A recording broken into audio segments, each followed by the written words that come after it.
What's going on, everybody? My name is C4. Welcome back to the channel, and today we're here for a brand new college football 25 rebuild of Kent State. Now, Kent State's one of the most popular cupcake long-form rebuilds in all of college football 25.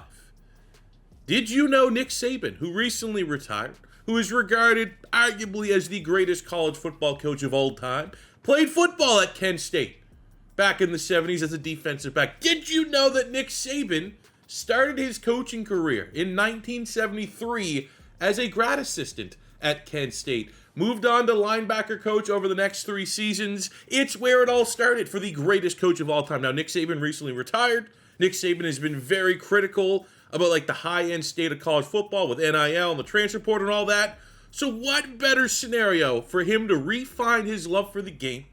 He's sick as sitting on the panel, getting roasted by Shane Gillis. He wants to get back on the sidelines. Well, what better way to get back to those grassroots than return to where it all started at Kent State and to try and build this program up. Build it into a team that's going to be even bigger, even better than his LSU Tigers. Even bigger, even better than his Alabama Crimson Tide. Those expectations, I don't know if we're definitely not going to be able to do it within that 3-year contract that we've signed. But Nick Saban is going to try his best to bring Kent State to a national championship and to win a national championship.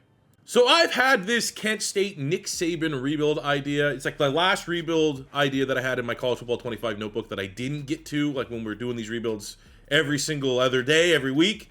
And I've been, what better time than now? Because right now I've been doing primarily off-season rebuilds and pink slips, both modded content in Madden 25. And on Wednesday last week, Madden released a stupid update that all it does is just break all the PC mods. And it's been a little bit longer than expected and anticipated for those mods to be up and running. I got a couple rebuilds like half recorded, ready to go. So when the mods get working, you're going to have a lot of content coming your way. But I'm just sitting here on Sunday being like, man, still don't have official time frame of when the mod's going to be back. And I've been playing College Football 26 beta. And I don't know how much I can say about the beta. I know I can't say much. Maybe I'll throw a couple indirect nuggets throughout this video. But I will say, playing the College Football 26 beta, a lot of things that made me frustrated from purely a dynasty rebuild perspective here in College Football 25 has been improved upon. Some of the immersion things that I'm like, come on, that's stupid, have been fixed. There's been a lot of dynasty settings, I think I could probably say, that I think are going to be huge for quality of life improvements. Other things look very good. I just, until they say we can kind of break down what's going on, all I can say is yes. I don't know what the jump's going to be like from Madden 25 to Madden 26. I've heard maybe not the best things, is all I could say about that. But the jump from College Football 25 to 26,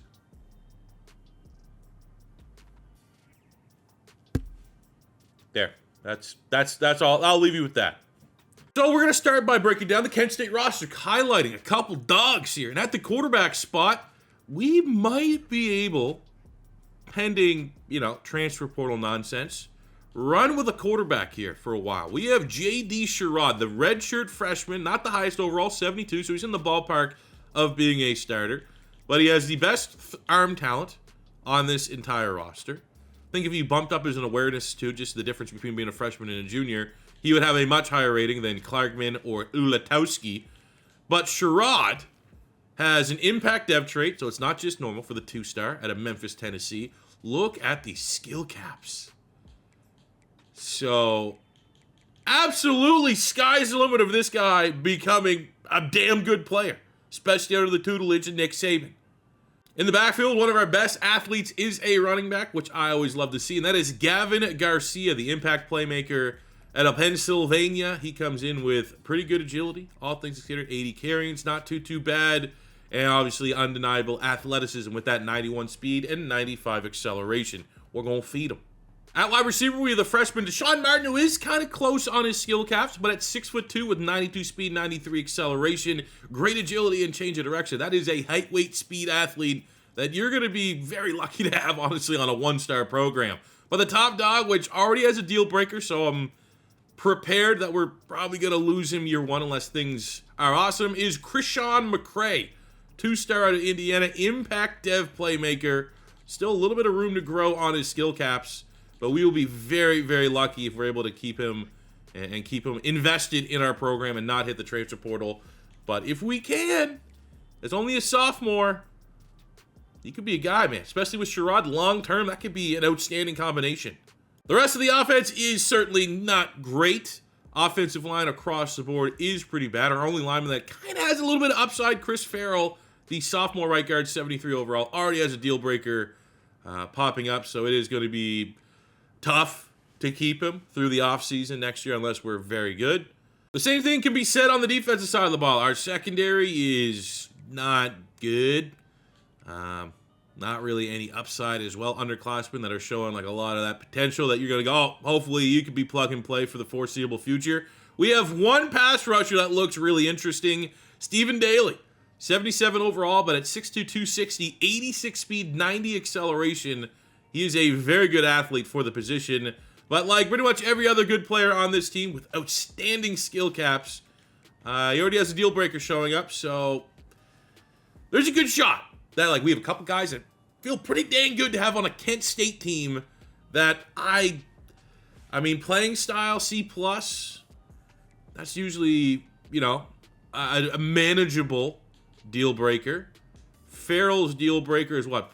We're just going to keep Coach Prestige. I mean, that should be probably a little bit better. We have Nick freaking Saban. But again, because college football doesn't really let you heavily customize your starting coach, we will have the humble C+ Coach Prestige. And that is both of our. So, you know what, though? We play a little bit better than expected. Those deal breakers could be smoothed over with a successful year one for Nick Saban and Kent State, which I'm anticipating. I'm not saying that we're going to go above 500 or anything like that, but there's talent here. I don't think we're going to be terrible. All right, so looking at our initial recruiting board, we have 13 targets, and for our limited hours, I feel like that's probably our ceiling. Maybe that's even too wide of a net to be cast, but able to not fully scout a bunch of players. I got Montgomery, who's a gem, Antoine Finger is a pass rusher who is a gem, but, you know, had to just kind of look for traits. Like for corner, I got 94 speed, 93 speed. For Monk Lewis, looking for athletes on the defensive end spot, looking for athletes as well. Matt Mixon, number one school is Kent State, 85 acceleration, 82 speed at 6'6", 250. That is a dog. We got Finger, who's a gem.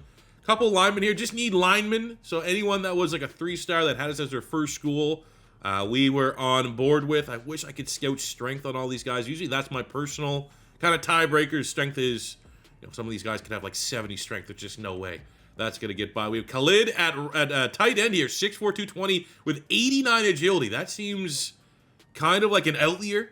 So like I think that that's just enough for me to go, okay, we need to add another tight end. At worst, we're going to have one of the most agile tight ends in the nation. Hurtado at 6'5 with 90 speed is all I need to see. We have Davis, 6'2", deep threat, 91 speed, 91 acceleration. And then we got a power back. You think Nick Saban offense, you think power back. And Arnold Powell, 6'1", almost 230 with 93 speed, 83 carrying, 86 strength. This guy's an absolute beast. When you look at our team schedule, there's obviously a couple games that are going to be chalked up as L's. Pitt will be tough. That could be like a surprise shock win, but likely Pitt's going to be an L. Tennessee's going to be an L. Penn State's going to be an L. I think we'll be competitive against Eastern Michigan, Ball State, Bowling Green. Now they still have Harold Fannin and a pretty explosive offense. That is a rivalry game, but that will be tough. I mean, as soon as we get into MAC play, I'd like to think we could be fairly competitive. I'd like to set probably 6 wins as like our target this year. I think that'd be above expectations. We get our power back, the first commit of the Nick Saban Kent State era, 230, 93 speed. He's going to be the next, we're not going to say Derrick Henry, but maybe he'll be the next TJ Yeldon. Let's get Fajita, the speedster, at the corner. So at the end of year number 1, we go better than expected. I wanted 5 wins minimum. We end up going 7-5, 5-3 within MAC play. And we end up in a bowl game against the USC Trojans, the Detroit Bowl.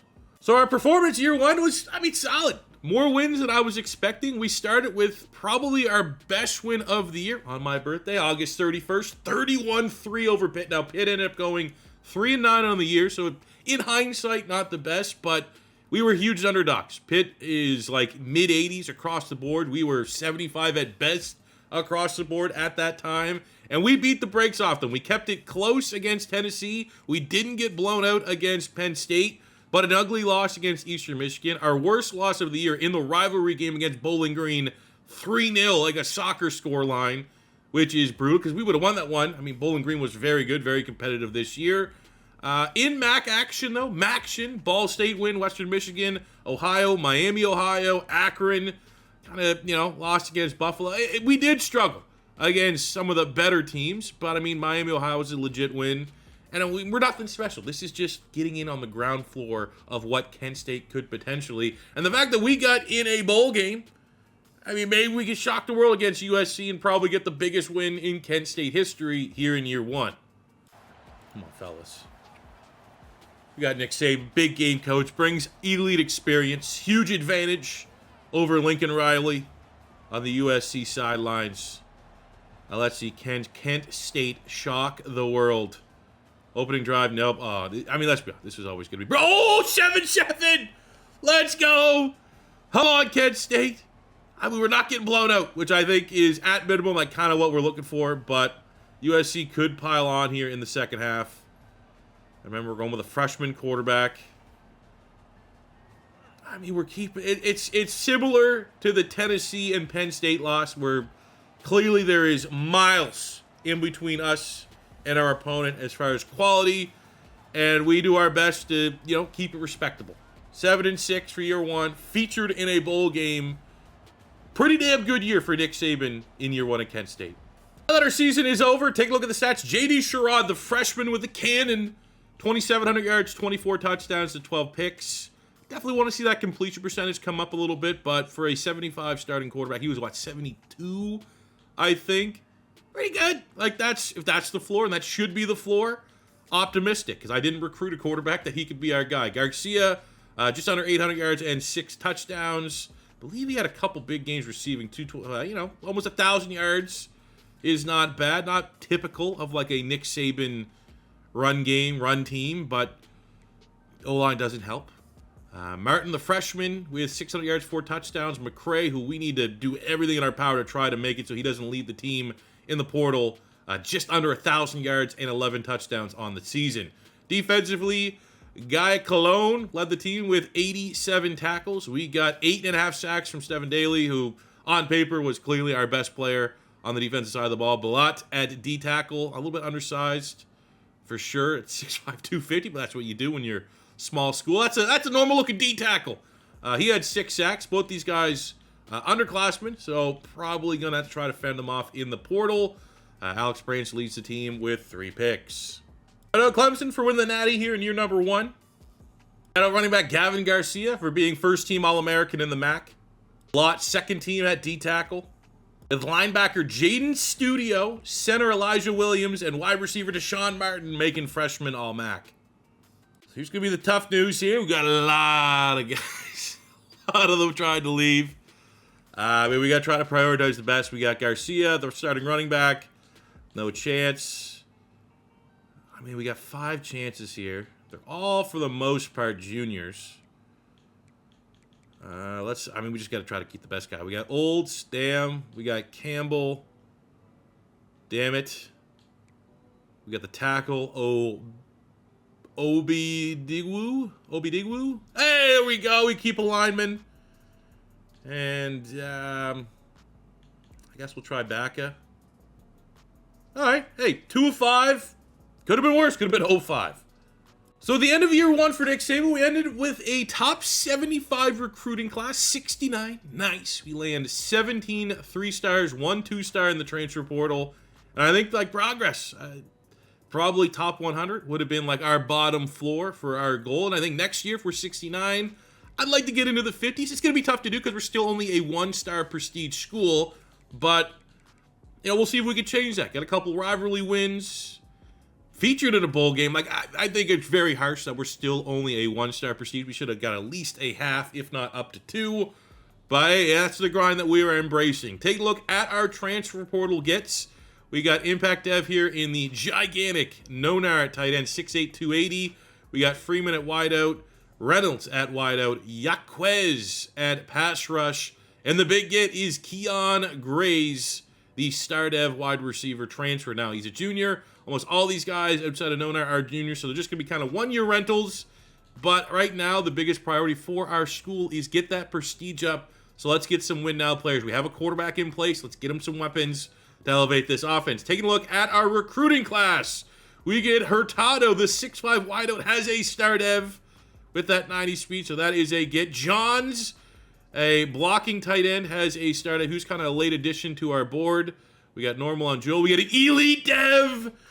Holy shit. Elite dev on Kurt Davis. 1,400 in the recruiting. 6'2", 91 speed, 91 acceleration. That is insane. Skill caps hopefully are pretty good.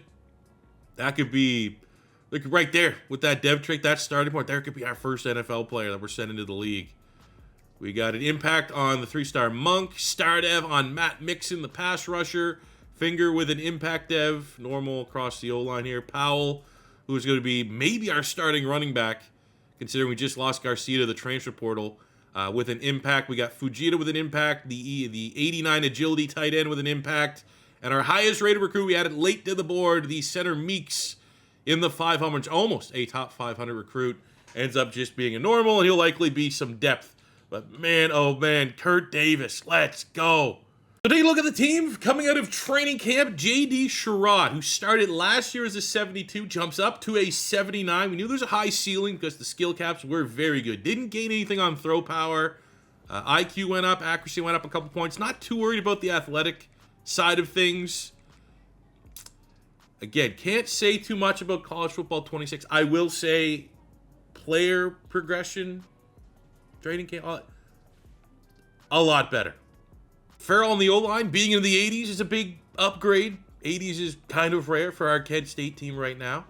On the defense, not a lot, going our way in terms of development. Jaden Studio, who was a freshman All-American in the MAC, probably had our best growth and development up to a 76. And I think he's getting by a lot on his very good athleticism. 84 speed, 95 acceleration, 87 agility. All right, so as we go to year number 2, our board still probably, I'd like to get this under 10. I'm strictly looking at this year positions and players that we need to add depth for outgoing. So we have 2 linemen here. We have Jorgensen, who we got as a gem, Ballard, who we got as a gem. Neither are, my perfect fit. 85 strength for Jorgensen is not too bad. But as you can see on Ballard, kind of just going with the fact that he's a gem. 77 strength usually is enough for me to just take you off the board. But beggars can't be choosers on the O-line. We got a couple nice athletes here on the defensive front. We have good acceleration and speed. Assuming on Ralph Dallas, I need to add at least 1 pass rusher. Same here with linebacker. McGrath has great athleticism. D'Impero has that 87 acceleration. We got Pyle, who has that 87 acceleration. Now, speed and acceleration, 87 and 85 here for Pyle, is not elite by any means, but when you're dealing with 3-star recruits, it's not too bad. We got 90 speed on Grimes. We got 94 speed on the gem here in Cam Troutman. We're only 8th, so he's a player that we're going to need to make big strides for.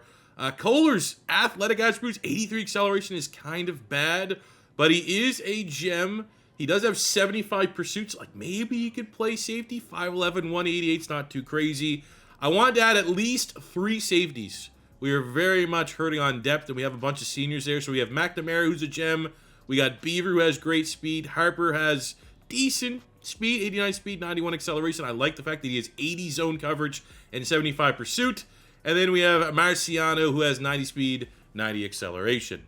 7-6 year 1, looking at our schedule this year. Penn State will be tough. Florida State, that'd be an absolute meme. And we're 81 overall. That's competitive against probably the current state of Florida State. But let's be honest, that likely will be a tough one. But I feel in line with like Pitt, where we beat Pitt last year. I think Florida State's probably not that much better. I think as far as Maction play is concerned, as an 81 overall program, we should be near the top and competitive there. So I think, I don't want to set a total here. Definitely not going undefeated with Penn State, but 7, let's just get at least 1 win better. Whatever we need to do, I have to get this team off of 1 star prestige. You know what? No matter what way you cut it, anytime a Kent State player against Penn State goes for 4, buck 56 and 2 touchdowns, impressive. Dude, it was close. 42-31. Like, is that just something like you always have to play Penn State if you're Kent State? But 3 touchdowns, 40 yards is good. 3 picks, however, is certainly not. Our run game was non-existent, but McCray and Graves, our big get in the portal, both had outstanding performances in the biggest moment of the year, right? Nelson with a sack. We get a pick from Bivens. Isn't that Ninja's name? At the end of year number 2, that is how quick the program is coming along. We finish ranked at 23, and we make the MAC championship against Central Michigan, who we beat earlier in the regular season. It was a very close game in the regular season, so this should not be any different here in the MAC championship.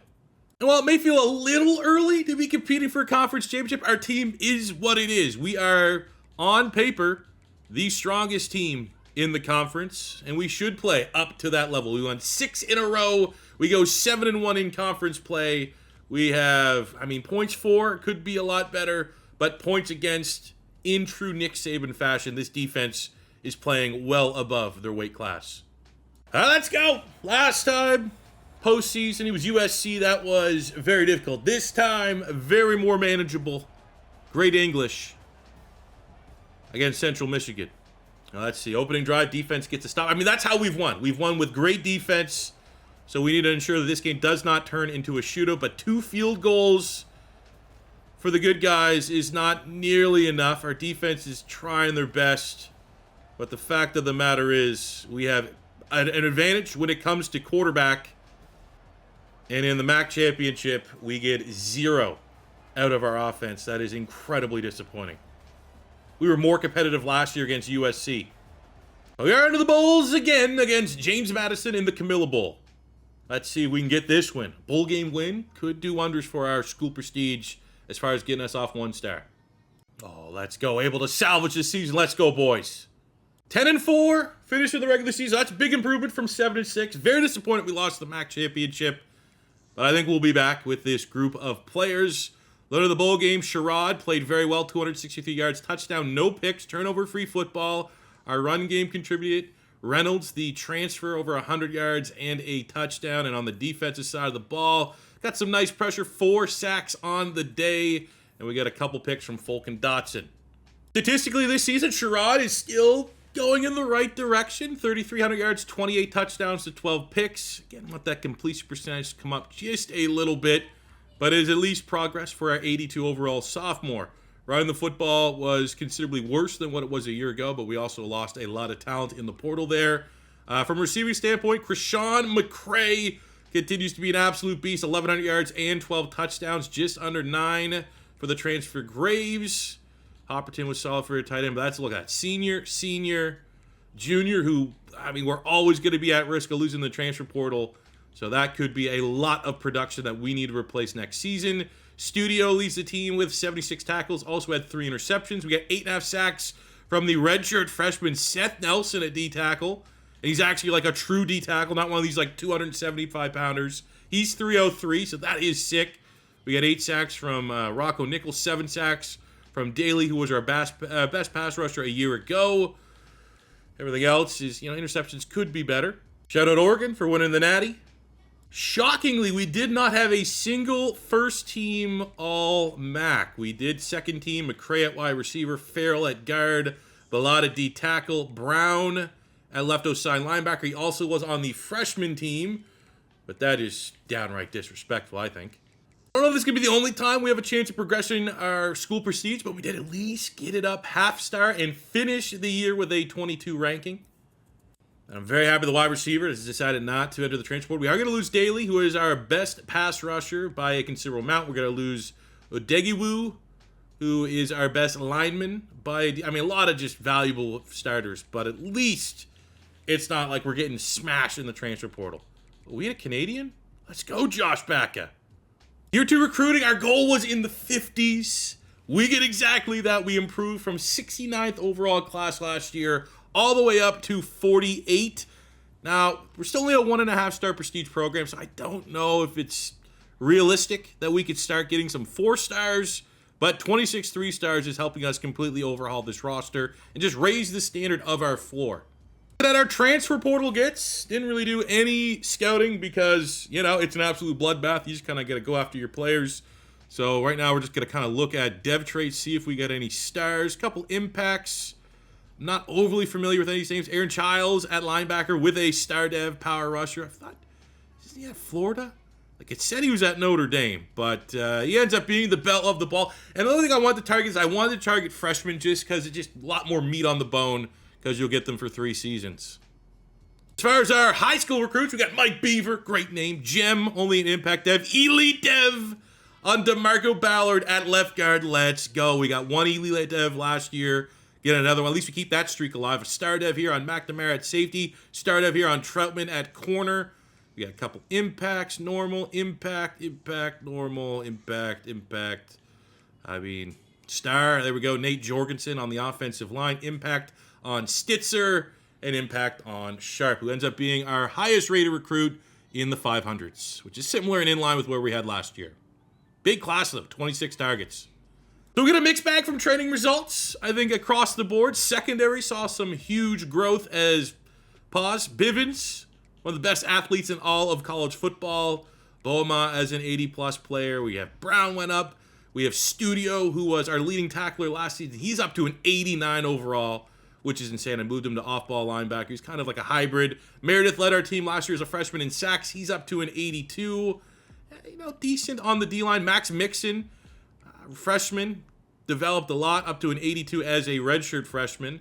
Finker also was redshirted last year. He had moderate development. Offensive line, we got 80, 84, 83, 72, 79.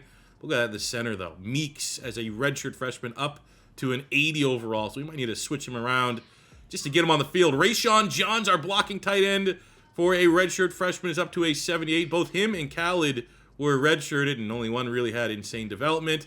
At wide receiver, we had, see, this is where it's not always a guarantee. Davis had elite dev trait, so I was like, you know what, I'm going to redshirt him.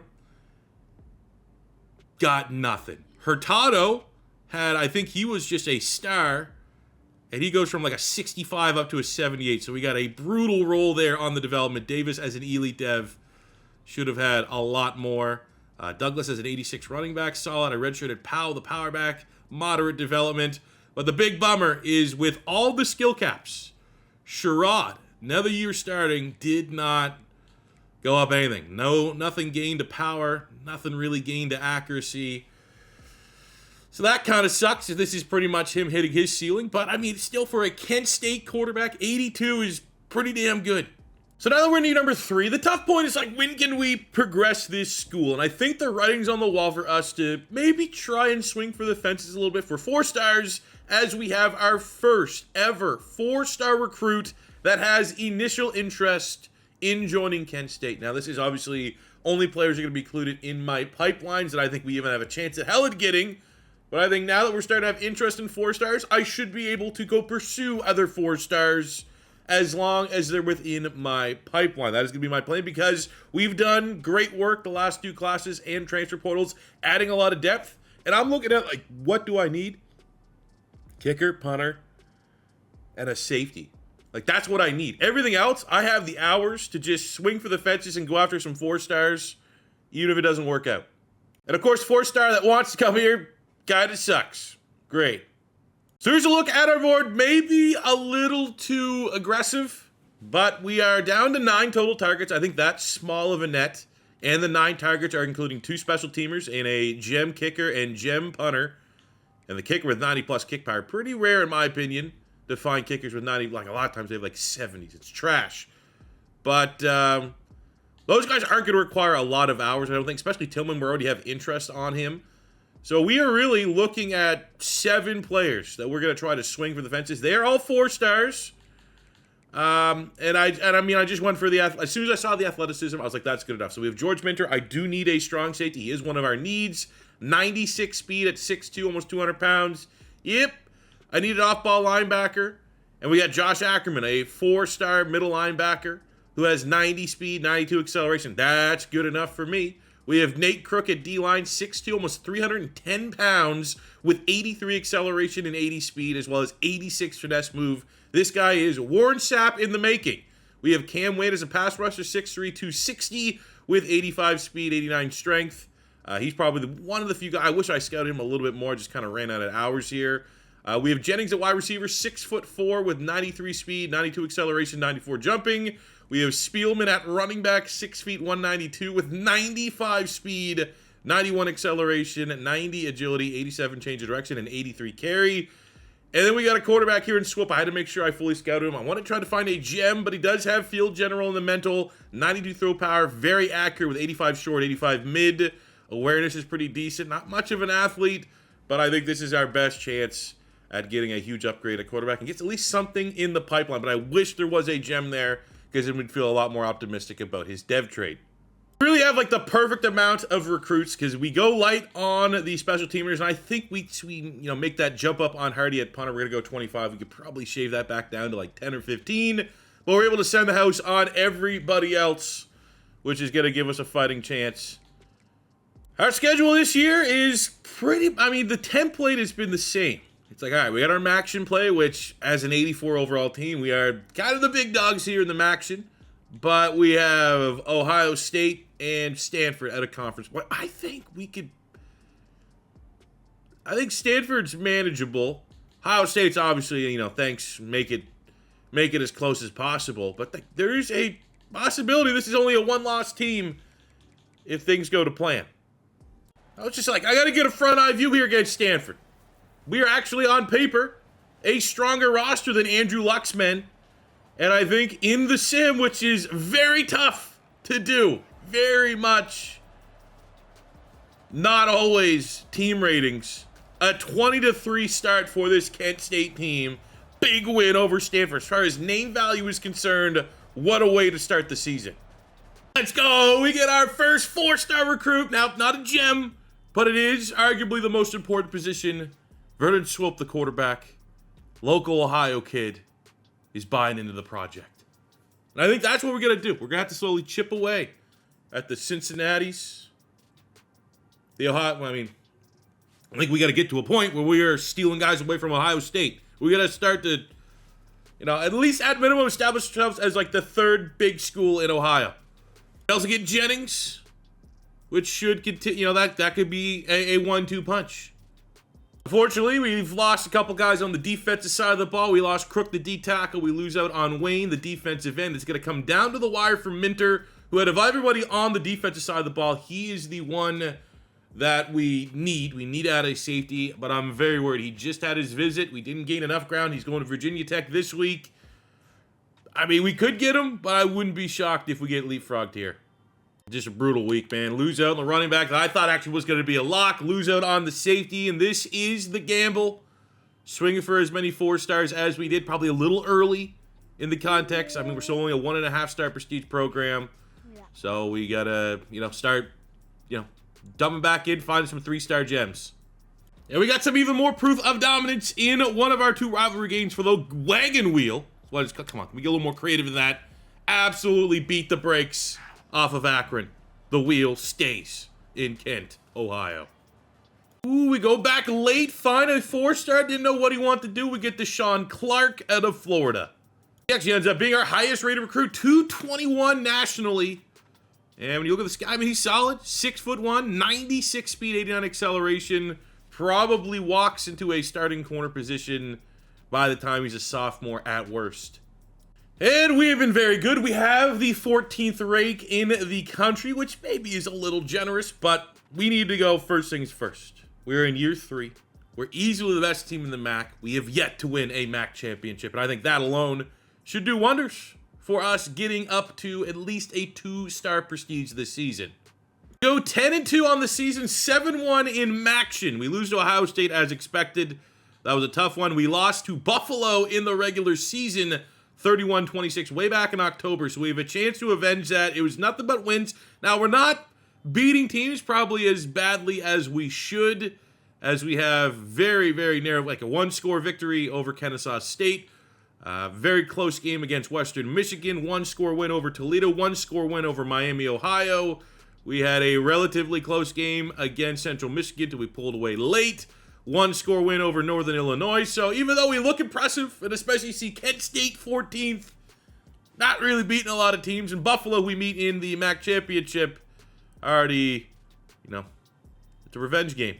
Now, we're going to sim this one, but given our struggles, if things need a little bit of help, maybe we'll hop in for a drive or two, but I'd like to think we can fully avenge our loss early in the year to Buffalo and get our first MAC title.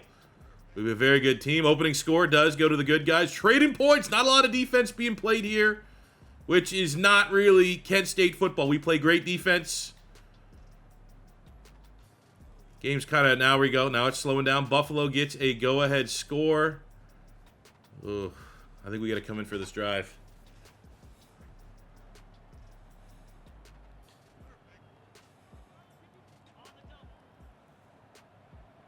We got Etheridge. We got a lot of speed now. Got a great quarterback. Boom. Maybe not our best throw, but got to get a quick drive here. Because not only do we need to drive, we need to stop, and then we got to get the ball back to go score. I'd like to trust our defense. Ooh. I'm going to send McCray deep here. No safety. Watch that safety. He could bait us. Oh, I don't like it.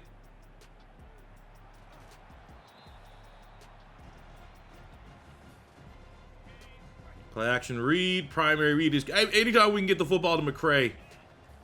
That's what you want to see. Boom, we got that right there. Right behind the linebacker. And at worst, we are in field goal range. 2 scores. This is what it's going to take. I am not necessarily saying it's touchdown or bust this drive. But I'm also not saying that. Oh, that's a ball right there. Oh, it's close. On the 1.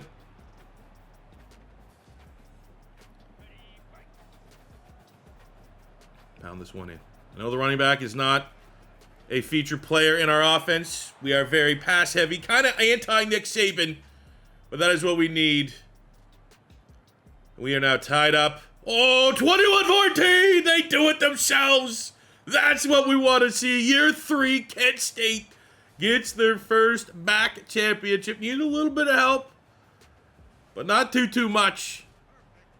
Curtis Douglas, a running back, not a huge performance, but he does get the 2 touchdowns, does get the game-tying touchdown, and I'm assuming the game-winning touchdown.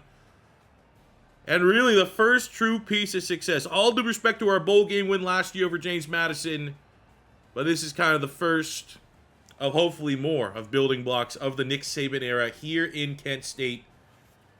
Hell yeah, boys. Earn that. Guess the question is, are we going to be in the college football playoff with that win? We're up to 13th. Look, we got a bump up in program tradition. We got to be so close to getting that 2-star prestige. Curtis Douglas, player of the game. Yeah. Are we in the college football playoff? Number 13. Top 12 make. But we got, we could get the at-large bid. We won our conference. Come on. Don't just put me in something like, the Salty Shakers Bowl. Krusty Krab Bowl. At least we're there. We're there. Even find a way to sneak away one playoff win somehow as Kent State would be, I think, huge. We got NC State, who are, honestly, regardless of what you think of Kent State, regardless of the fact that we're only in here because we won the MAC, NC, that's a good roll. Not a perennial powerhouse by any means, even if they are good. I'd like to think we got a little bit of a chance here. At minimum, we keep it respectable. Look at that. Look, no points. Our defense is matching up well, baby. We go into halftime 0-0, like a soccer match. This is going to be a 3-0 game. Oh, dude. See if I can throw a ball. Get some respect. Hell of an effort from the fellas. That Nick Saban big game defense showing up. Proud of them. Made the college football playoff against the 3 seed. And you know what? Overmatched, sure. Shouldn't be here, probably. But until late in this game, this was anybody's game till the 4th quarter. See if we can get a garbage time score. Only 87 yards passing. Well, there you go. Why was this? It wasn't like a, moving the ball up down the field, going for it instead of kicking field goals. We just, a little bit out of our depth. Still proud of the fellas. Hell of a year. That baby, up to a 2.5-star prestige. Our facilities, coach prestige, coach stability, pro potential, all going up. Yes. For NC State, they went on. They lost to Cincinnati in the next round in a shootout, 50-48. Shout out Lincoln Riley for finally figuring out how to have a defense that gave up almost 40 in the Natty, but congrats. Statistically, for the good guys, Sherrod was, he started the year as an 82 after not going up from last year as an 82. Finishes in 85. Now, his production is not great. 2,700 yards, 21 touchdowns, only 8 picks. Nothing special. That's not a needle mover. That's not the quarterback play you need to probably elevate a Kent State to go on a playoff run. Run game was meh, which that's always been a critique. I really do feel like I should make a video kind of breaking down some of the things. That's not annoying in college football 26. I'll say right now, rush sim numbers, they've been addressed. Receiving, Etheridge ends up actually leading our team in receiving over the senior McCray, which is pretty surprising. Defensively, we got, look at that, 11.5 sacks from the senior C.J. Young, 7.5 from the sophomore Villano at D tackle, 4 from Childs, the transfer portal get, 4 from Nelson, who led the team last year in sacks. Boma, the senior, with 4 picks leading the team. We get Andrew Page, Sevillano, and Jaden Studio as first-team All-Americans in the MAC. Second team, we get Elijah Williams at center, Meredith at D tackle, Nylan Brown at outside linebacker, but we dominate the freshman team. Hurtado, Davis, John, Sims, Mixon, all getting some awards, and I think, again, maybe this could help Davis, who has that elite dev, did not develop at all as a redshirt, but maybe just getting an award, something will juke up his XP. As far as graduation is concerned, we have a quarterback trying to enter the portal. I would say from a depth perspective, I don't hate trying to bring him back, but ultimately looking at what we are losing as far as, star power. Bivens, our top corner's gone. We're losing Farrell and McCray, our wide receiver 1, who looks like he will be our very first draft pick of the rebuild. So that'd be cool to see. And we do. We get McCray going to the 4th round. I had to look into it. I know Kent State's had some dogs. Jack Lambert of the Pittsburgh Steelers was an absolute beast. He's probably like the only guy that I really recall from Hall of Fame standpoint. But this is the first draft pick for Kent State since 2014. We're in the 3rd round. Here's the name. Dree Archer. Before that, you had Brian Winters in 2013, was a really good guard for the Jets. You had Julian Edelman in 2009. Usama Young, DB, I think he was on the Lions. He was a 3rd-round pick in 2007. But Dree Archer, McCray breaks the curse. Only, almost freaking 15 years since the last time Kent State's had a draft pick. I'm going to be honest. Got a light class, which means we got to go hard in the portal. Ooh, we get the rare 4-star that's interested. All the points. Ooh, we got another one. Come on, baby. I don't even care if it's only one and done. Ooh, let's go, Nick Saban. Let's work your magic. If we get 3 4-stars in the portal, that'd be nuts. Here we go. We get 1 4-star in the portal. We get 2 4-stars in the portal. Make it 3. And Nichols is a sophomore, so we're likely going to get 2 years out of this 4-star. We end up getting our best recruiting class ever. Top 30. Finishing ahead of Arkansas, Arizona, Iowa State, Texas A&M, Baylor, some of the perennial big dogs that throwing around that, that booster money. See the dev trace we got. So looking at our transfer portal gets, Nichols was probably the best. The sophomore 4-star, he's a star dev. We got impact on Chimura, bunch of normals. Impact on Merriweather, the 4-star. We got normal on the 4-star merit. So maybe not the best 4-stars across the board, but going into our actual recruiting class, we get star dev on our punter. We get star dev on our kicker, and then into the actual 4s. Jennings at wide receiver is star. I want to say the quarterback for last because that's going to be a potential game changer. Now, he didn't have a gem or anything like that. We get star on Deshaun Clark, but this guy was a second wave coming in late in the recruiting cycle, able to get him swope. Oh, no. Normal dev. So we're probably going to have to dip our toe back into the quarterback pool next recruiting cycle. Quickly looking for some training camp winners. Sherrod is going to cap out, at least from a training standpoint, as an 86 overall. Nothing too crazy in the running back room. At wide receiver, you know, a couple 80s. Hurtado's developing nice. Man, Davis, what a wet fart. Elite dev wide receiver that just does not develop. At least Hurtado ends up being a stud from that class. John's at tight end. That's disappointing. He barely moved up any as far as development is concerned. Across the board on the O-line, we got insane growth at guard. So the interior of our offensive line, we probably have one of the best interiors in all of college football.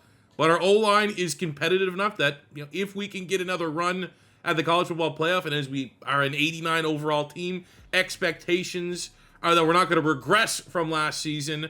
Our O-line, like that's if you watch enough college football, you know that's why the Cinderella teams usually fall flat. Is like they just can't compete at the line of scrimmage, and that is what we're doing here. Nick Saban knows that, so that's why our offensive line, our defensive line here, all 80s, is so that we can come out and compete. Studio up to an 88.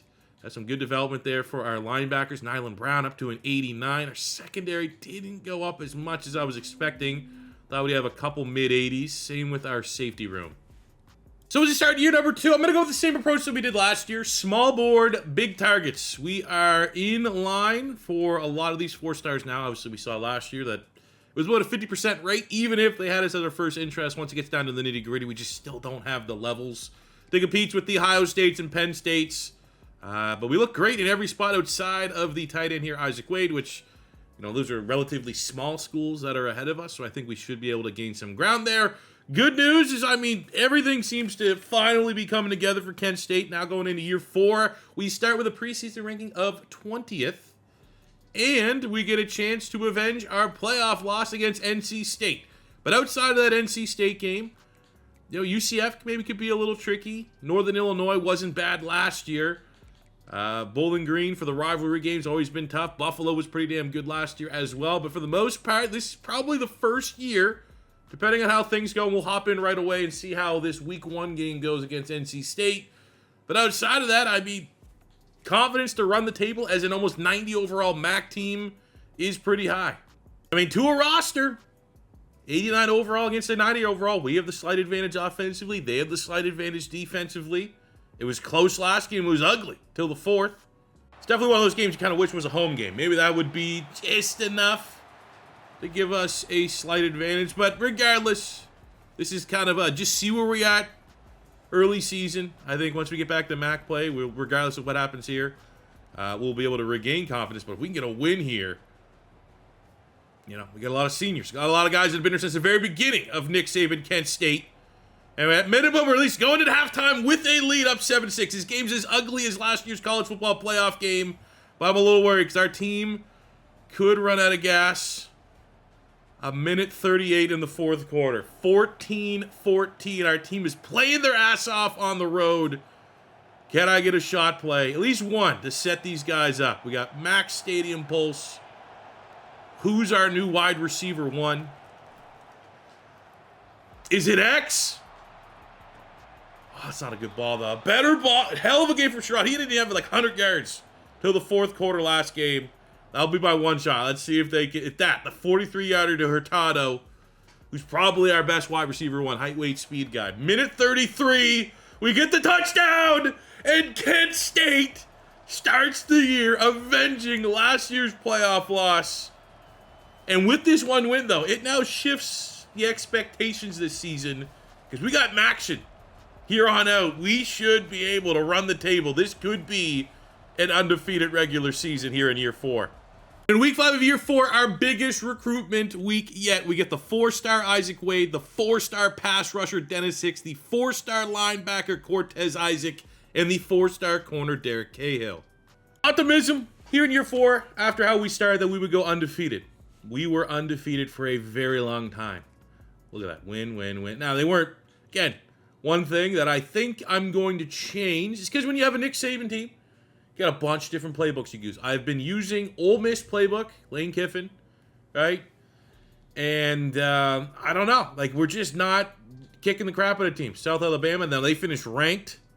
They actually went 11-1. We are the one in their one. That's a quality win. We barely beat UCF. They finished ranked in top 10. They'll probably be playing in the college football playoff.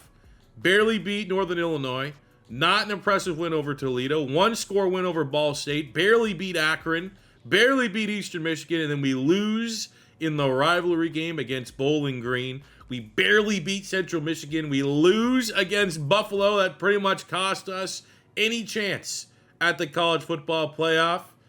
But at the end of the day, even if it's a doom and gloom season, 10-2, 6-2 in MAC play. We finished first in the MAC, and we are in the MAC championship against 7-5 Western Michigan. We can finish it out strong, win the MAC, win our bowl game, and get up to 3-star prestige. There we go, baby steps. MAC is in Kent, Ohio for the second straight year. This game wasn't even close. 35-60. Honestly, it's our best performance all year. They got 14 other 16. I'm going to assume and interpret that as garbage time. Sherrod with a solid stat line. Run game was on point. Hurtado, who's emerged as our wide receiver, $155 and a touchdown. Our sacks have definitely taken a step back this season, but win's a win. We're back in the Camilla Bowl, this time against App State. Now, App State at 6-7 had no right of even having this be a competitive game. They shouldn't have even made a bowl game. They're probably the bottom team, final team to make a cut for a bowl game. Kind of go back to the old, like, barely win, very unimpressively win. Sherrod, and what is his final game? Very impressive career. Maybe the best quarterback Kent State's ever had. 300 yards, 2 touchdowns, no picks. Our run game, got to figure that out. We have talent at receiver. We have talent on the offensive line. Merriweather, the transfer, finishes with a big 2-sack performance. A couple first-team All-Americans. Page at guard, Meredith at D-tackle, Studio and Brown at linebacker. Season stats, Sherrod with his best year. 3,100 yards, 27 touchdowns, 3 picks. But again, that's kind of been his ceiling. He's a good quarterback. And maybe it's just the offense that won't, let him pop off more than that. I feel like, especially against MAC-level opponents, we should be throwing for 30-plus touchdowns. But 27-3 is not bad by any means. But, 27-3 is solid. Those numbers are solid when you have a good run game, if you're a run-first team. And our run production is definitely not that. So, 2 almost 1,000-yard receivers in Hurtado and Martin Hurtado. Sky's the limit for him. Defensively, our sacks took a step back. No double-digit sacks, not even close. Our interception numbers have kind of been about the same. But as we put a bow on J.D. Sherrod's career, who we started this rebuild with, he finishes Kent State as the all-time leader in pass yards, just under 12,000, and the all-time leader in pass touchdowns, 100 on the dot. This is what we want to see, man. We're up now to a 3-star prestige. We have a bump up in pro potential. We lose a little bit of stability. I think that's just because of our coach contract. Just running down a little bit. Coach prestige is up. So things are looking pretty good. Shout out Wisconsin for winning the Natty in an ugly game, low scoring. But they go perfect, 16-0. Damn.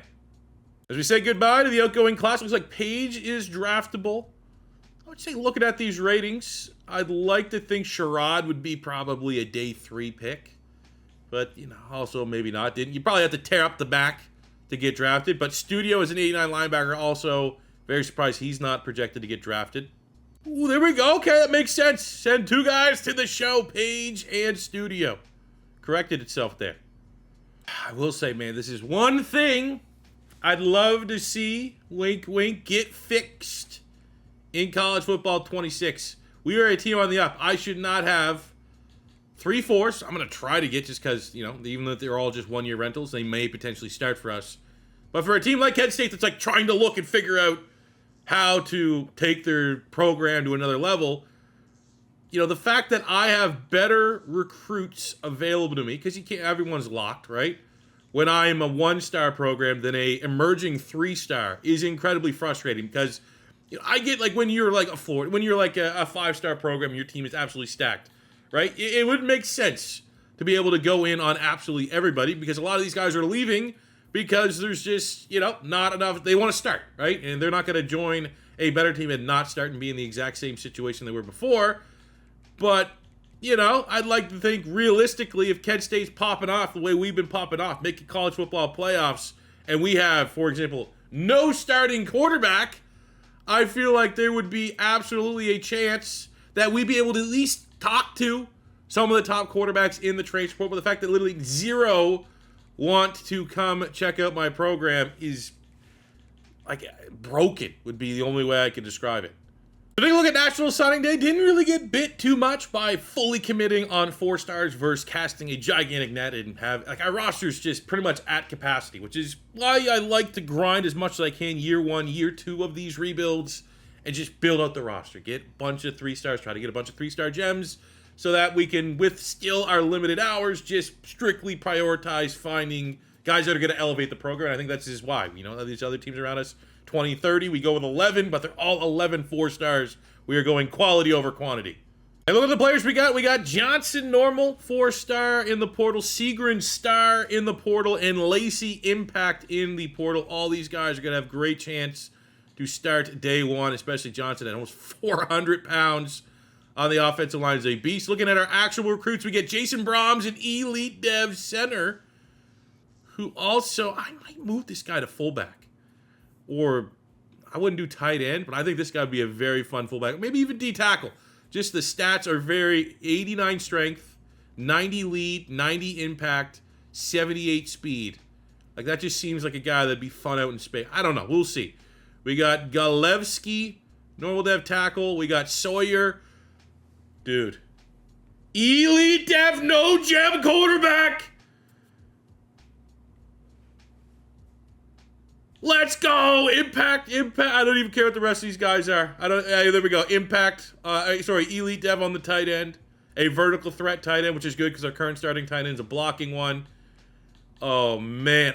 This might be the first time. What better time than, like, maybe my last college football 25 rebuild. Getting a 4-star, no gem, elite dev quarterback with 86 speed. If the skill caps are good, he's probably going to be my day 1 starter next year. This could be the guy that brings Kent State to the promised land. Now, for Browns, it would be fun to make him a 70 full. And if this was like a series where I'm playing every game, absolutely, I'd be on board. But the fact that he bumps up to a huge 75 D tackle, that's where we're going to send him. And then we get the answer right here at athlete. Tyree Sawyer, 74 athlete. Could be, could play anywhere. Would be a 78 running back, but we need him to be the quarterback of the future. Quarterback of the present. Now, I'm usually against, like, the wide receiver to running back cheese or the lineman to tight end cheese. But someone like Kurt Davis, the elite dev wide receiver that just hasn't worked for whatever reason at wide receiver, does get a pretty good bump up here moving in a running back. Maybe this could be trying to maximize his talent. Take a look at training results. Huge one here. Mike Beaver, the Beef Man. We did not have a strong safety. I believe he was 78. And he goes up 10 points in the offseason as a sophomore. That is insane growth and development. A lot of her corners went up +2, +3. Nothing insane, but all relative. Nyland Brown's a 90-plus linebacker. Our linebacking core, we got all 80s across the board. The D-tackle room has a lot of depth. Mix, we're probably going to need to get younger here. We have 5 guys that are going to be declaring, or having to leave and graduate. So D-tackle will be one of the spots we absolutely need to recruit our asses off, but the trenches are in a healthy spot. O-line, this is a problem. I always just kind of hoard offensive linemen, especially when I just go after the 3 4-stars that had interest in me, even though I did not need them whatsoever. But look at the depth. Rebuilding the trenches, offense, defense is exactly what we're doing. Couple 90s here, which is outstanding. 89, sophomore Jorgensen at left tackle. Tight end, we got an 80. Wide receiver room, that's a little bit of a bummer. Hurtado only goes up 1 point from 85 to 86, which, But Davis thrives, goes up +4 in his position switch to running back. Cheesing it, yeah. But at this point in time, you might as well, right? It's now or never. Going into year 5 of this rebuild, let's hit the NOS like Vin Diesel and take that pink slip all the way to a national championship. And with our elite dev quarterback, I got to take a look at the skill caps. I feel pretty good. I feel as good as I have at any point that we're finally going to be able to actually do this thing. Sawyer, as a true freshman, 77 overall with the boosts. Elite dev, what are the skill caps? 3, dude. Oh my god.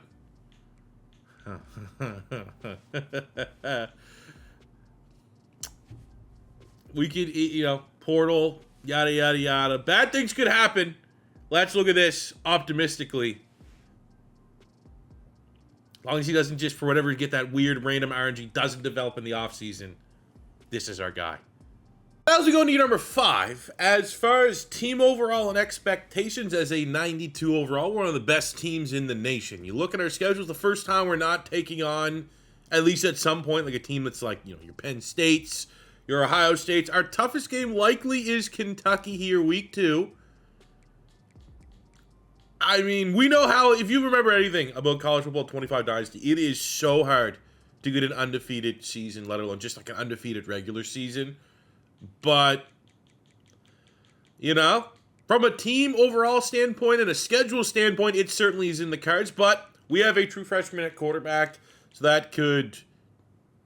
could be growing pains there potentially, regardless of how optimistic we are about him being the future of the program. It's still a freshman quarterback, but we could run the table. Let's come here live for the biggest game all season, in the regular season that is, and that is Kentucky. True freshman quarterback on the road against SEC competition. I don't know what Nick Saban's career record is against Kentucky. I imagine it's pretty good.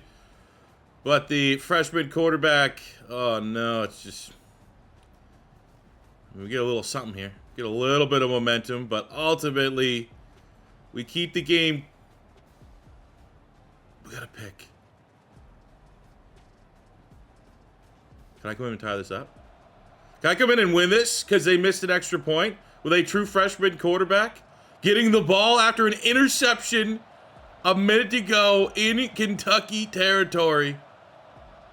Oh boy. Got him. Boom! Perfect touch! And the true freshman make this extra point.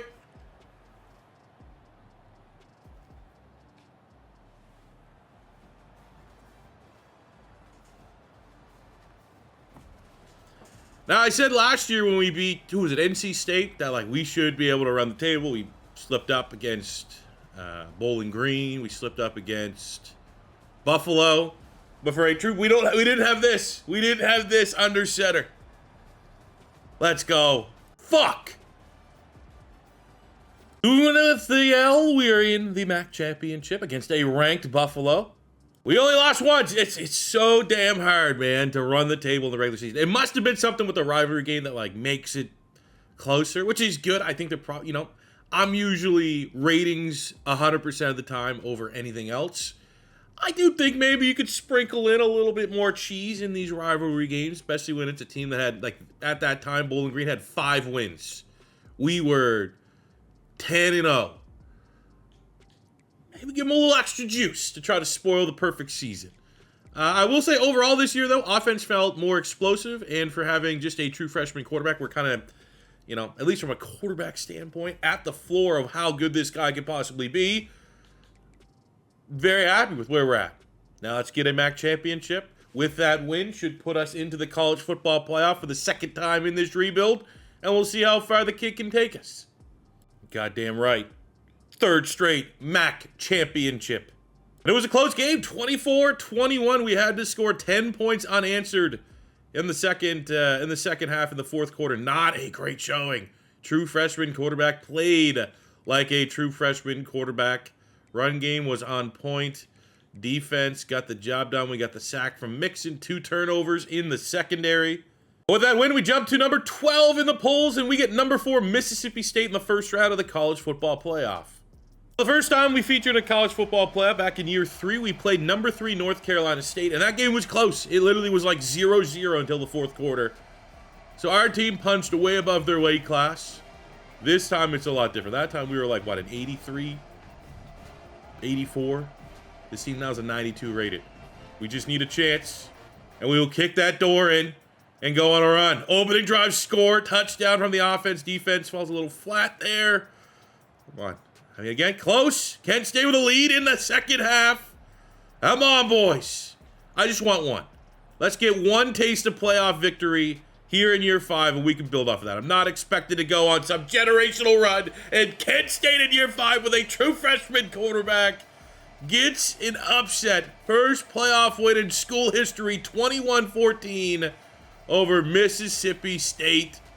What do we got? Go to 13-1 on the season. Sauer, I mean, he played like, true freshman. Didn't really have to ask him to do a lot. It was like, just don't hurt the team, kid.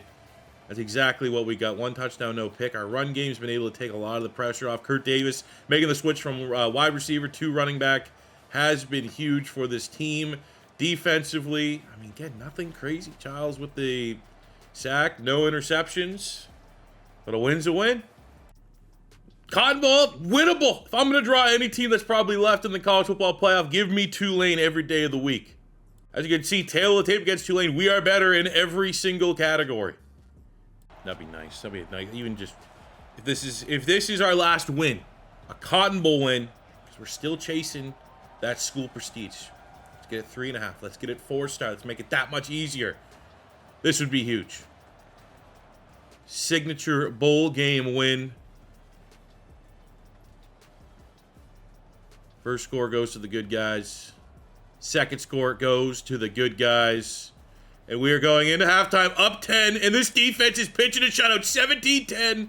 They get a field goal late. Fourth quarter. No, touchdown, 2-point conversion. We get, it's over. 20-11. There's no way. Let's go. I mean, hey, Tulane. Tulane was good there for like a couple, like not too, like when they had Michael Pratt at quarterback. And then they had Mensah who just left and got an absolute bag from Duke in the transfer portal. Tulane has been a damn good non-Power 5 team, but man, oh man, if you're getting a roll as Kent State, trying to go on a Cinderella, give me the Tulanes of the world, not Ohio States, not Alabama's, not Oregon's, and the journey continues. Now in the college football semifinal, we get the #1 team in the nation, the Wisconsin Badgers, who was either a year ago or the year before that, had a perfect 16-0 season. And just like everyone expected, look at the big board. You have Tennessee, Florida State. Honestly, given the state of college football, it's maybe more crazy that Florida State's that far in the college football playoff than Kent State is. But massive, massive task at hand here, trying to take down the best team in college football. But maybe we're a team of magic, team of destiny. I think we win this game somehow. We're going to win. We're not losing to a Tennessee or a Florida State. But Wisconsin, I don't know what they put up there in the water in Madison. The Badgers have been the juggernauts of this rebuild. And now we have to try our best to shock the world. First score goes to the Badgers. Kent State responds right away. True freshman quarterback gives us a lead. Oh, they just got that score. We go in tied. First score of the second half goes to Wisconsin. We are tied at 21 in the fourth. A minute 54. Kent State has the ball to win. But if it's a quick 3-and-out, there might be enough time for Wisconsin just to kind of cheese us here. We're going to overtime. First touchdown was, I almost feel like I gotta at least. This is too epic of a run. To just sit on the sideline and watch like a 3-and-out in overtime. Come on.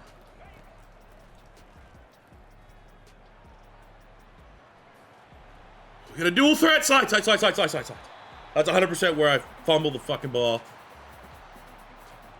I'm not gonna lie though, I got my webcam. Like I see what you guys see, so my webcam is blocking the third third play. We're not gonna be running the third play a whole lot. Can't see it. Oh, right there.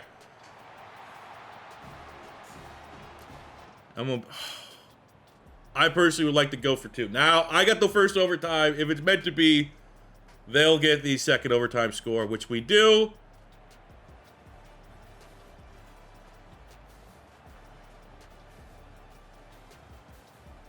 That's how close we are.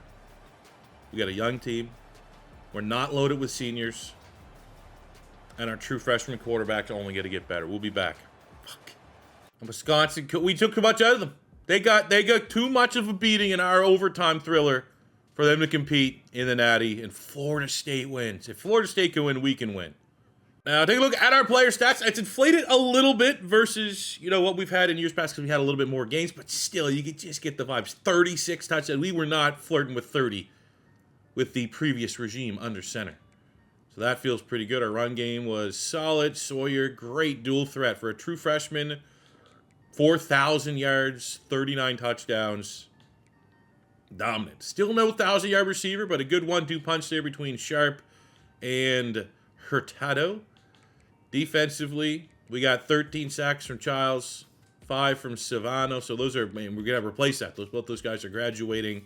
You got on the interception front, Nichols, who was our first 4-star transfer portal get with 5 picks, leading the team. We got 3 from the freshman Clark.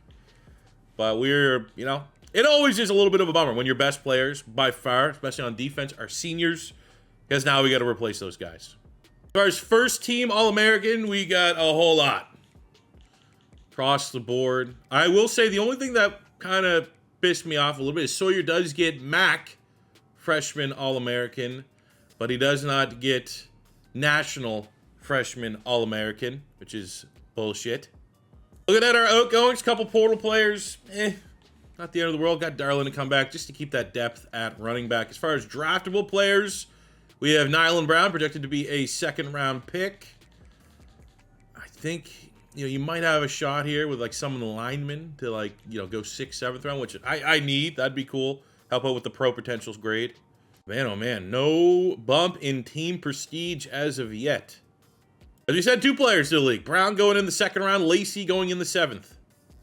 At that point in time in the rebuild where the transfer portal is just not fun at all, which, again, looking ahead of college football 26, got to improve. Like, there's just no way a playoff team is only going to have one guy. Now, at least the one guy is and probably will be pretty freaking good, and I can put all of my resources into getting the number 2 target in the transfer portal. It could be worse. Could not have him, and it's all 2 stars. But without saying too much, this absolutely, just from like a pure entertainment perspective, it's like, it's so boring. Like, what, you know, it could be so much better, and it should be so much better. Motherfucker. Now, with our quality over quantity class, it affects our national rank just inside the top 60. Now, I fully scouted the only player we targeted in the transfer portal in Genius. And that would have been sick. Elite dev pass rusher for 1 year with 91 power move. Great athlete. Would have been absolutely a day 1 starter, which that sucks a lot. Well, let's take a look at the actual players we're able to land. We get impact, normal, star on Kevin President. Normal, impact, star on Bronson Wolf at wideout with that 96 speed at 6'3". Elite dev on Cam Kumar at running back. That's a good get. Ramsey star dev. At an impact on Winton. Oh, no, I mean, again, all those 4 stars. We have so much depth that I didn't even need this year to hit, like, position minimums or anything like that. It was just strictly find the 4 stars. We have the best chance at landing. I think I only missed out on 2 from our initial board. But only landing 1 elite kind of sucks. Wish we had a little bit better hit rate there. Look at the training results. Kurt Davis at running back was the big winner. Jumping up a considerable amount. Same with Deshaun Clark at corner. Has to be our new corner 1 up to an 89 overall. I think the big one is quarterback. He was, I think, 77 last season, and he is now an 84. Tyree Sawyer. Let's go, man. Scott, I mean, look at the skill caps. Maybe, kind of, sort of, absolutely the best possible skill caps you could roll for a quarterback. And it's late to learn this process, and I do hope that something I might have just learned here will carry over to college football 26. Is like, I know personally it can happen, but when I don't see a gem player, especially at a quarterback, when you're looking for a game changer, like, that'll be a tiebreaker. There could be a quarterback statistically that's like, I like that guy. Everything about that guy looks good. But there's a guy that looks a little shittier, but has the gem. I was like, oh, there's going to be a higher dev trait there for sure. Sawyer, you know, I mean, it's probably the exception, not the rule. But what an insane role, man. So it is cool as we start recruiting here ahead of year 6. We are now finally getting some starting interest from 5-star recruits. This is the first time in this rebuild. So as we start year number 6, expectations now are through the roof. We start at number 20, which I think of where our roster is and where we finished last year is kind of underselling where this team is at as a program. We start week 1 against number 5 Rutgers, so we do love those early season tests, which give us a great, I don't want to say that. It adjusts our expectations for the season. But expectations this year, we're going to beat Rutgers. We're going to jump up from 20. We're going to run the table. We got Pitt. Could be tough. But other than that, once we get into action play, there's no team in the MAC that's even remotely close talent-wise. So as long as we don't slip up late, we get the rivalry game week 8 against Akron and week 11 against Bowling Green. I mean, if not now, when are we going to have an undefeated team? We're staying in the MAC. We're super overpowered. But I suppose it all starts with this week 1 game against top 5 rated Rutgers. Let's see it happen, man. Fraud check early for Kent State. Are we going to be better than what we were a year ago? I mean, we're starting out pretty hot. Rutgers does get a score here before the end. Oh, they get 2 quick scores to end the first half. All momentum with Rutgers. They kick a field goal. 3 minutes to go. Oh, no. Okay, we got a minute 39. Great field position. Touchdown. Win. Number 5 Rutgers falls, and we should skyrocket from number 20. I think we got to be at least sniffing top 10 with that win. Because I think we were underseeded at number 20 to start the year. Good showing from Sawyer as well. And it may be late in the rebuild, maybe year 6, but history is made as Martin Ferreira signs on as the first ever 5-star recruit for Kent State. There's... Man, it's rivalry games. Rivalry games are juice, dude. They just got a walk-off touchdown to beat us. We were up 13-7. Unreal, man. I mean, again, we did probably 30 college football rebuilds in like 2 or 3 perfect seasons in all that, and that's with teams that were even more juggernaut than this. So the Akron loss really puts this into perspective. We've struggled to play Bowling Green. This is the first time that they're actually very good. 8-1, 17th in the nation. We can't lose this game. We lose this game, Jesus Christ, we might not even play in the MAC championship. So I will hop in if need be. We are at 9 overall points better than Bowling Green, but we were like 15 overall points better than Akron. But because it was a rivalry game, they just played lights out, and we played like dog shit, and it feels like this is going to be exactly more the same, dude. There's something in Sim when it's a rivalry game that's just like, oh, we're actually going to completely nuke your team of being good at all. So we have a minute 20. This is where we have to interject a little bit. I'd say if we didn't lose to Akron, I think I'd humbly take this L. But the fact that losing this game, we still could absolutely go on a drive and win. But the fact of the matter is that we could absolutely lose this game, that block, and it would just derail our season. It can't happen. So we'll get the big run. We need touchdown. Not only do I need touchdown, I'd like to chew some time off the clock. If we can get this back to them like under 45 seconds, it'd be huge. We're going to float that in. Just soft coverage, no safety. That safety's clueless. They're pissing down their legs. So what I'm going to go is here. We're going to turn chew clock on. We're going to run a double slant. We're going to get this under 40 seconds. And hopefully find a way to get this in the end zone. Oh, okay. That was almost a touchdown, almost a pick. We have a very good kicker to tie this one up if we don't get it, so maybe dial back the risky throws.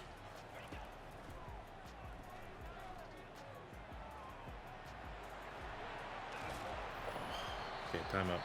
Didn't love that scramble, but we have the timeouts to run that. I'm going to go back to the slant. Come on, baby.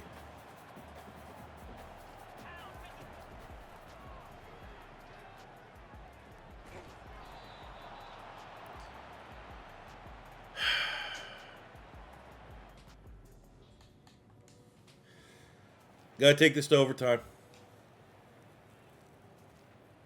How are we just... I'm almost sick. I mean, I just said it was a good thing for the rivalry games to be maybe juiced a little bit. You know? Like, if you put it in... God, man, we're just scrambling. You put it into, like, settings perspective. You know how, like, you can always make the teams even? That's always a setting. Yeah, touchdown here, and they missed the extra point, or they went for 2. Like, I feel like rivalry games, that's what they do under the hood. They're like, all right, we're going to make the teams even, regardless of the rating, and that's going to be, like, the experience that you get. I'm kind of fine with that, but also, with where we're at right now, not really fine with that. Our team is so much better. There we go. So much better than Bowling Green. But... there we go, baby. Big win, big rivalry win, ranked win. Let's go. We lose to Akron, but we win the rest of the year. We're in the MAC championship rematch against the rival Bowling Green Falcons, who are 8th ranked. If I'm strong, I mean, it's been more or less the same. Like, we are good everywhere. 94 offense, 94 defense, but it does feel like at no point we're really having a Heisman winner on offense. And our defense has been perennially one of the best in the nation, which needs to carry through here in a MAC game where we look for our 4th MAC championship in a row. And it is 4 in a row. Suck it, Bowling Green. Isn't Bowling Green like Kentucky? How is that a rival with Ohio? Very close game, 23-20. A matchup where our quarterback played a clean game. Theirs did not, with a turnover. Sorry, with a rushing touchdown. Very limited offense. Defense, we just shut it down. Couple sacks. Couple turnovers. Ooh, what better time? Now we get our first award winner. Is DeMarco Ballard at guard. Gets lineman of the year. Cool. And the matchup has been set. A rematch of last year's semifinal. Kent State, the number 2 team in the nation, against the Wisconsin Badgers. Now we're beyond year 5 of the rebuild, which means I can hop in guilt-free, but I do like it when, from a sim standpoint, we can come in. But the other day, we are doing a Kent State rebuild. So anytime they might need a little push in the ass for us to help them get to where we want them to be, I'm going to oblige. I think now is a perfect time to hop in. Good. I already know with how much I'm scrambling and just kind of giving up on the pass that we are inevitably going to have a brutal fumble loss. Well, this has been a great drive to the legs of Sawyer. Can we cap it off with a touchdown? Gotta wait. I don't want to mesh. The thing is, our tight ends kind of suck. Definitely not a strength of this team. But as he gets hit, that's a dime. And Kent State regain the lead. We got to come back in. Oh, there we go. Blown coverage. Go! Oh! Get that clock rolling. This needs to be final drive.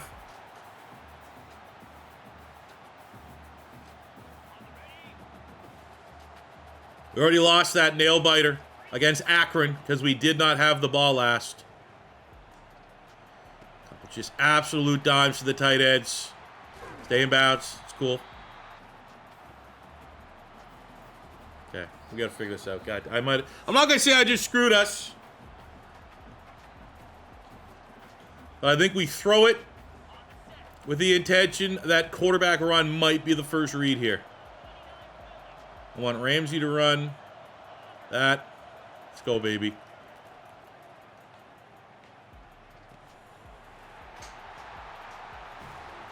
What an audible. Come on. Yes! Suck it. Suck it, Wisconsin. We avenge the loss from a year ago. Sawyer gets player of the week with 4 touchdowns, no picks. And in the college football playoff semifinal, we get the number 8 Mizzou Tigers. In the Rose Bowl, we are 10 overall points better. This is an 81 against a 91 overall program. It shouldn't be as tight as that Wisconsin game is. First score does go to Mizzou. Second score goes to Mizzou. Ooh, it's ugly. It's an ugly game, but our defense is holding them to field goals, so they're going to overtime.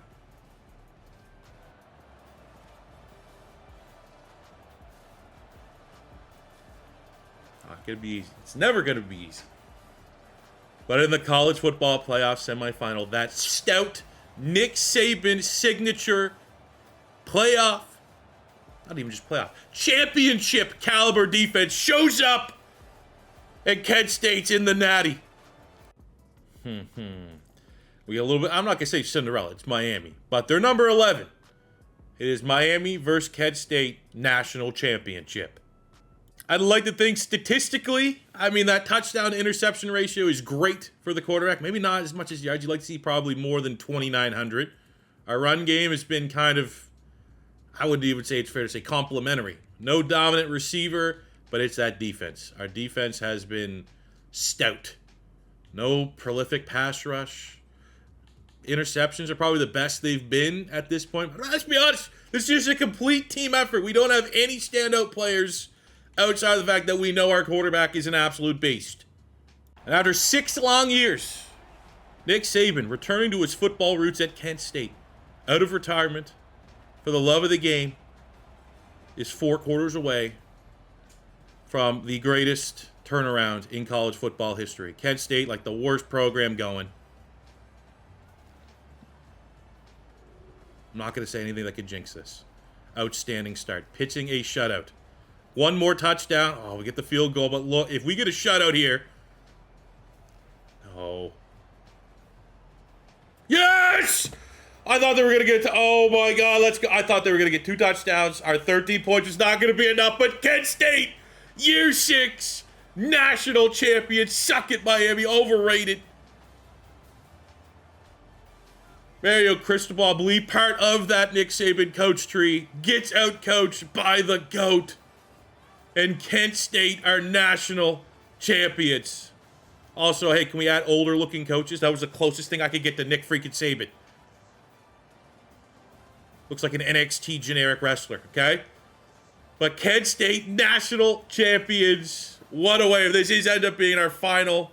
Look, that's our play. 19 yards and a touchdown is our freaking player of the game. Boot ugly. Don't matter. Natties. So I will say at this point, what perfect time to end the video. Hopefully, the PC mods for Madden 25 within today to tomorrow get fixed and updated so we can get back to the offseason rebuilds. We can get into and finish up our Pinks playoff push. We're in the... What are we in the divisional round in that one? But we're at the mercy of the mods, and if the mods still, there's no traction, I may run another college football rebuild. I had a blast doing this. It was great, and it's going to get me warmed up again ahead of college football 26. So if that is going to be the case, please let me know in the comment section below which school you guys want to see rebuilt next. And that'll do it for me today, guys. Thank you very much for watching. As always, your first time stopping by, don't be afraid to hit that subscribe button. Smash the like button if you enjoyed. Leave a comment on what team we should rebuild next. Both those things help out the channel and the YouTube algorithm. And until next time, it's your boy C4.